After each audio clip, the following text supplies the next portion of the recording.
یہاں پر اس سورہ میں سورج سے مراد میرا رسول اور قمر یعنی چاند سے مراد حضرت علی علیہ السلام. فیصلہ ہے نا بھائی. بہت اس سورہ کی تفسیر میں کسی بھی فقہ کا کوئی ڈفرنس نہیں پایا جاتا. جب یہ تفسیر پتہ چل گئی تو میں نے کہا کہ اب پوچھتے ہیں کہ بتاؤ یہ نور کون ہے جو اس آیت میں آیا ہے, جس کی روشنی میں میں اور تم چلتے پھرتے ہیں. کچھ پتہ چلے کہ یہ نور رسول ہے, یہ نور قرآن ہے, یا یہ نور کوئی اور ہے. تو آواز آئی, سورہ نوح میں آواز دی پروردگار نے, الم تری کیف خلق اللہ سبع سماوات طباقا. اللہ نے 7 آسمانوں کو خلق کیا ایک کے اوپر ایک. ٹھیک ہے نا. اور اب بہت توجہ رہنا چاہتا ہوں کیونکہ اب اگلے جملے پہ فیصلہ ہو جائے گا اور آج کی بات چاہوں گا کہ اس آیت میں نور سے مراد کون تھی. اللہ نے کہا الم تری کیف فعل الم تری کیف خلق اللہ سبع سماوات طباقا, کہ اللہ نے 7 آسمان بنائے اور پھر کیا ہوا, کہا کہ وجعل القمر, ہم نے چاند بنایا, فیہن نور, فقط چاند نہیں بنایا, نور کا چاند بنایا, نور کا چاند بنایا. اور پھر کیا کیا, وجعل الشمس سراجا, ہم نے سورج کو روشن چراغ بنایا. ہے نا. تو آیت میں صاف بتلایا کہ ہم نے 7 آسمان بنائے.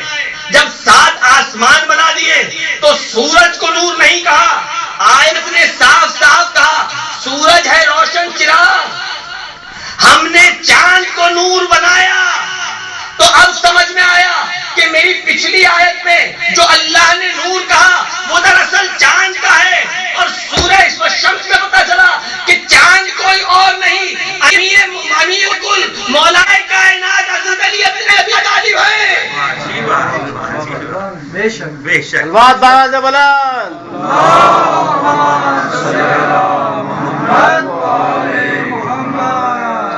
ہے نا.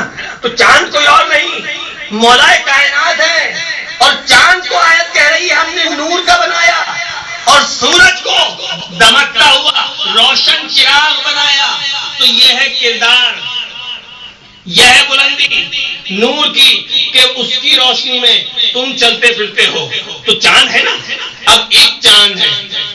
اچھا اگر چاند کے میں 2 ٹکڑے کر دوں تو آپ اس کو کوئی اور نام دے سکتے ہیں؟ نہیں, چاند کے دونوں ٹکڑے بھی چاند ہی ہوں گے. ہے نا. میرے رسول نے جب چاند کے ٹکڑے کیے تو چاند کا دایاں ٹکڑا بھی چاند, چاند کا بایاں ٹکڑا بھی چاند. تو پتا چلا کہ جو نور ہے وہ ہے چاند. چاند کی روشنی میں, نور کی روشنی میں, علی کی روشنی میں تم چلتے پھرتے ہو. تو اب سمجھ میں آیا کہ جو 2 رحمتیں تھی وہ کوئی اور نہیں, اصل میں چاند کے 2 ٹکڑے ہیں. بھائی چاند ہے علی تو 2 ٹکڑے ہیں حسن و حسین.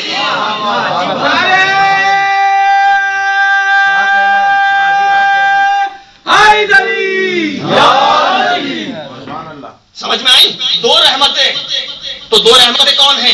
ایک کا نام حسن, دوسرے کا نام حسین. اور وہ نور کون ہے جس کی روشنی میں ہم سب چلتے پھرتے ہیں. تو قرآن کی آیت نے واضح طور پہ بتایا کہ خدا نے آسمان پر چاند کو نور کا بنایا, نور کا بنایا چاند کو, سورج کو نہیں, چاند کو. اور سورج کے لیے کہا وجعل الشمس سراجا, ہم نے سورج کو روشن چراغ بنایا. تو اب سمجھ میں آیا. تو بھائی ہم پر تو یہ الزام ڈالا جاتا ہے کہ آپ تو بس آل محمد ہی کی تعریف کرتے ہیں, ہے نا. آپ تو بس آل محمد ہی کی تعریف کرتے ہیں اور یہی کرتے ہوئے چلے جاتے ہیں, اس کے علاوہ کوئی تعریف نہیں کرتے. اسی لیے آپ نے اس آیت کی تعریف میں علی اور حسن و حسین کو ڈھونڈ لیا. کہنے کا بھائی اچھا تم یہ سمجھتے ہو کہ ہم فقط اہل بیت کی تعریف کرتے ہیں اور رسول کی تعریف نہیں کرتے, تو یہ تمہارے مزاج کا فطور ہے. میں نے کہا تم ذرا محمد کی تعریف تو بتلاؤ.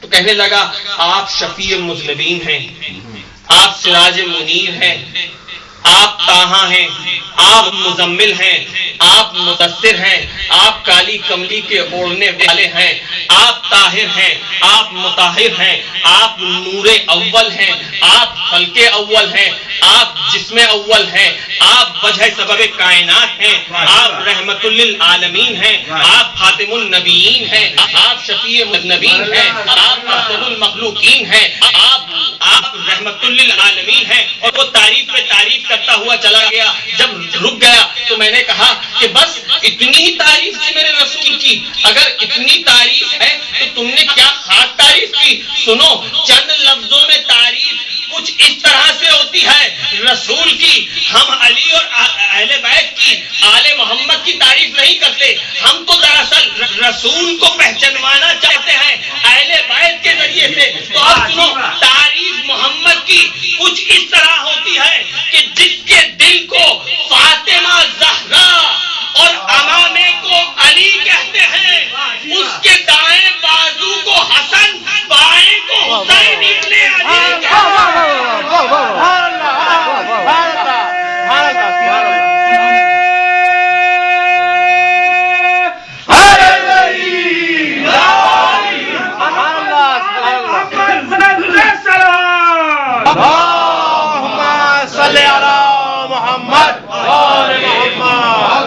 میرے رسول تو مجسمہ نور ہے۔ ہم جب علی کی تعریف کرتے ہیں تو علی کی نہیں، میرے رسول کے فقط امامے کی تعریف ہو رہی ہوتی ہے۔